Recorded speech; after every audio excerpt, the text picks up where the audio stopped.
Chapter 9.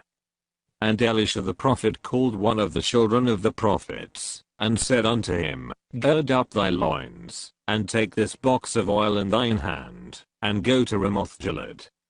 And when thou comest thither, look out there Jehu the son of Jehoshaphat the son of Nimshi, and go in, and make him arise up from among his brethren, and carry him to an inner chamber.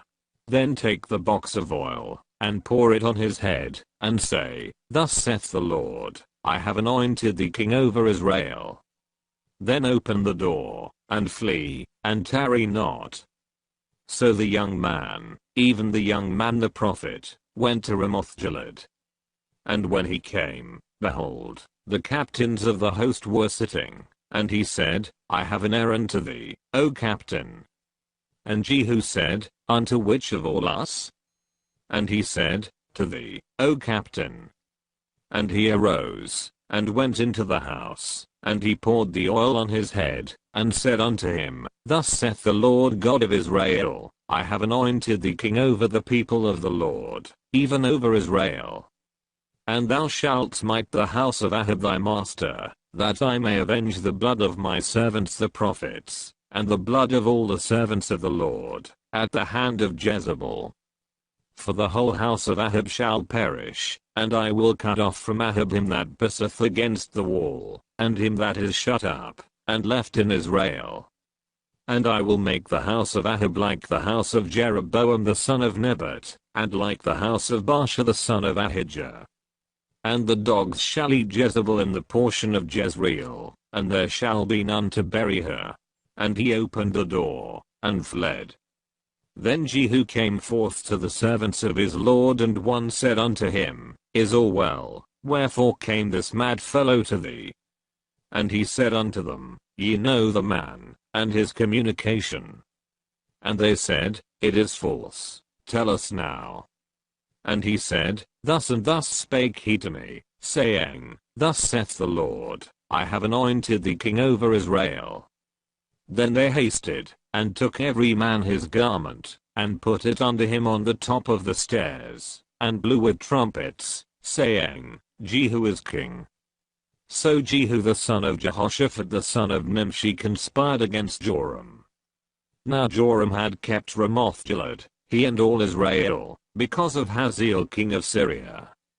But King Joram was returned to be healed in Jezreel of the wounds which the Syrians had given him, when he fought with Hazael king of Syria.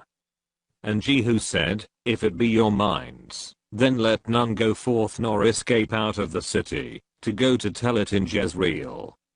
So Jehu rode in a chariot, and went to Jezreel, for Joram lay there. And Ahaziah king of Judah was come down to see Joram. And there stood a watchman on the tower in Jezreel, and he spied the company of Jehu as he came, and said, I see a company. And Joram said, Take an horseman, and send to meet them, and let him say, Is it peace? So there went one on horseback to meet him, and said, Thus saith the king, Is it peace? And Jehu said, What hast thou to do with peace? Turn thee behind me.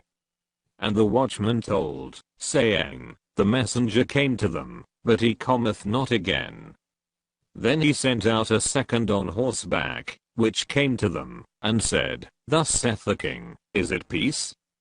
And Jehu answered, What hast thou to do with peace? Turn thee behind me.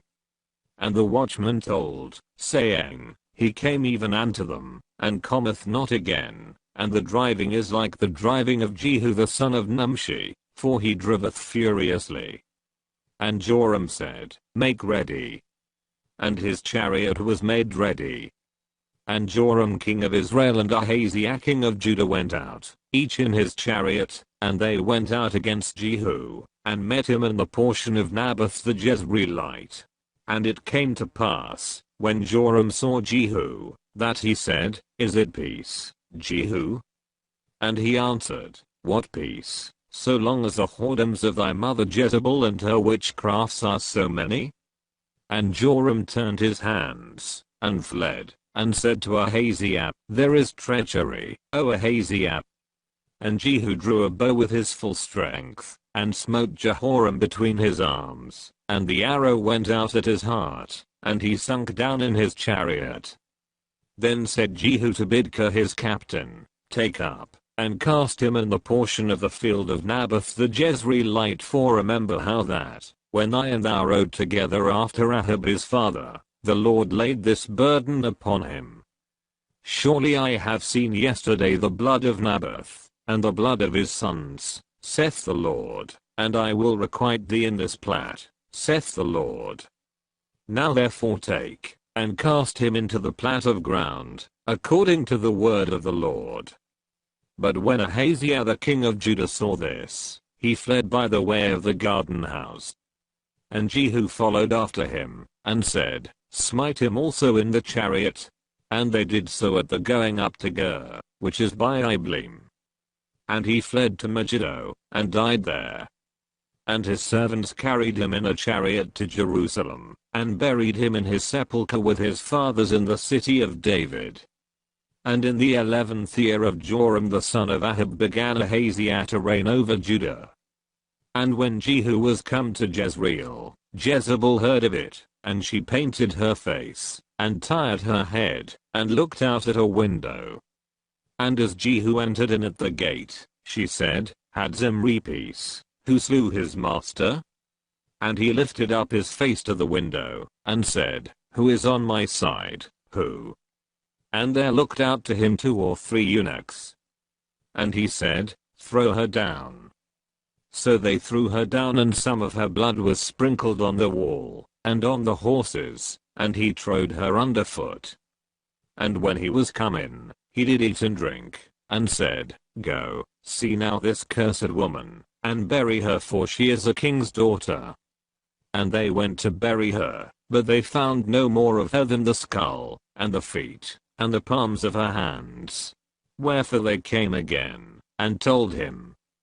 And he said, This is the word of the Lord, which he spake by his servant Elijah the Tishbite, saying, In the portion of Jezreel shall dogs eat the flesh of Jezebel. And the carcass of Jezebel shall be as dung upon the face of the field in the portion of Jezreel, so that they shall not say, This is Jezebel.